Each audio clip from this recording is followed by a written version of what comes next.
want to welcome you to another video drasha. This week's Torah portion is Lech Lecha. And this is really where we get into, what I would say is the main concern of the book of Genesis. And that is the story of the patriarchs, Abraham, Isaac, Jacob, and ultimately Joseph. This week's Parsha contains an episode which is, I would say, problematic. And that is because of a famine, Abraham decides to leave the land of Canaan and to go down to Egypt. And he takes his wife with him, but he tells his wife, Sarah, don't tell people you're my wife. Say rather, you're my sister. Because Sarah was a very beautiful woman. And Abraham was concerned that the Egyptians would see her and they would kill him in order to take her for themselves. And indeed, what happens? They go down to Egypt, and ultimately the Egyptians see Sarah, what a beautiful woman she was, and ultimately she ends up in the house of Pharaoh, who wants to marry her. And Pharaoh actually gives Abraham many gifts as part of wanting to acquire her as a wife. Ultimately, God sends a plague on Pharaoh, and Pharaoh somehow realizes, there must be something wrong here. Maybe this woman really is that guy's wife and not his sister. And so Pharaoh gives Sarah back to Abraham. But the problem with this whole episode is that why does Abraham come up with this idea of a deception? He seems to be telling, he tells his wife to lie, to say I'm your sister, not your wife. Now, the fact is that in the Midrash and in many commentaries, there are attempts to essentially whitewash this episode. And there are explanations that could be given. One is that sister doesn't really mean sister, but sister means a relative. The fact is, at least according to one tradition, Sarah was indeed the niece of Abraham. And so it was not a lie to say, that she was his sister, meaning his relative. Of course, we can also talk about the fact that Egypt was a place that was well known for its immorality, and that Abraham really did have a legitimate fear that the Egyptians would kill him in order to take his wife, Sarah. But there is a very interesting comment here by the Ramban. We should take just a minute to talk about who the Ramban was. After Rashi, who of course we mention very frequently, probably the best known rabbinic commentator on the Torah was Nachmanides. Nachmanides, Rabbi Moshe ben Nachman, who is known by the acronym Ramban. He lived in Spain in the 13th century. He ended up actually going to Israel, to the land of Israel, and spent his last years there. But the Ramban wrote a very important commentary on the Torah, and since he comes after Rashi, he very often quotes Rashi and then disagrees with him. But here, the Ramban says something that I think we should really take very seriously, because he says Abraham committed a great sin. The Ramban's approach is not to whitewash this.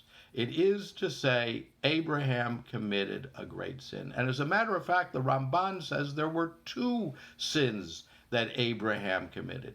One is he should have never left the land of Canaan. Why did he leave? God didn't tell him to leave. So there was a famine. The Ramban says this shows a lack of faith on the part of Abraham. that he left the land that God had told him to go to because of the famine. And then, second, he also sinned in this telling his wife to lie.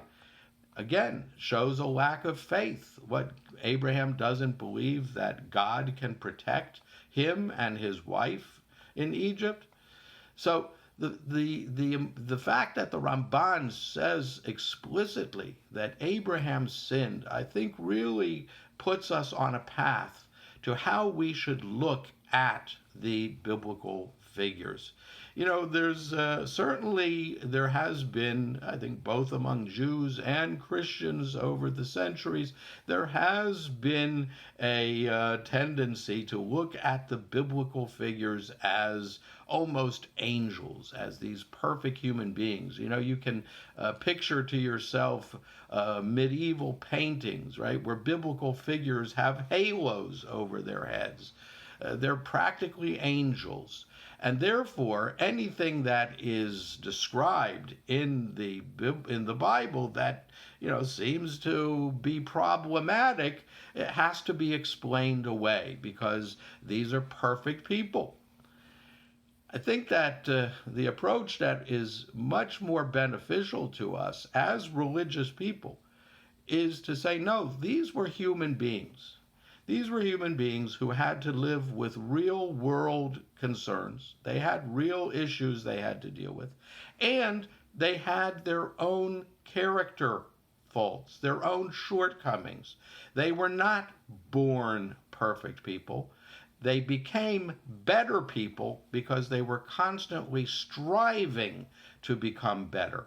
But that the Bible actually preserves for us stories that show where they missed the mark, where they fell short, where they did things that they should not have, precisely so that we should understand that they were great people because they had to overcome their own natures. You know, there's a very enigmatic statement in the Talmud that says, the greater the person, the stronger the Yetzer Hara in them. Again, that seems counterintuitive, right? The greater the person, the stronger their Yetzer Hara. You know, we would think, no, the person should have a less strong Yetzer Hara. Of course, the Yetzer Hara meaning the inclination for evil. But no, the Talmud is making precisely this point that I'm trying to make in connection to Abraham. A great person is not someone who doesn't have a Yetzer Hara, who doesn't have an inclination to do wrong, who's never tempted. The great person is great precisely because they have a very strong Yetzer Hara that they have to overcome. And it's precisely in that process of overcoming their own nature, their own shortcomings, it's precisely in that process that is their greatness. Abraham wasn't born great, he became great. And that's why these figures can indeed be models for us, because we should look at them as models, again, not because they were perfect from birth until death, but because they are model for us, people who were constantly struggling to improve themselves. That is really the point. And I think that that's why the Ramban's comment here is so significant, because he points out to us very clearly, Abraham sinned. He started out life with a Yetzer Hara that he had to overcome, and ultimately we see that he does not completely eliminate the Yetzer Hara, but he does ultimately become a person who is able to model for us great behavior because he has restrained, he has disciplined his own nature. You know, I think that this lesson of a constant struggle, that life is a constant struggle to grow, to overcome those aspects of our nature that would hold us down and would try and drag us lower. The fact that life is all about trying to strive to overcome that, we see right at the beginning of the story of Abraham. How does today's Torah portion begin? It begins by God commanding Abraham, Lech Lecha, get going. Abraham becomes the first Jew by this command that tells him, go.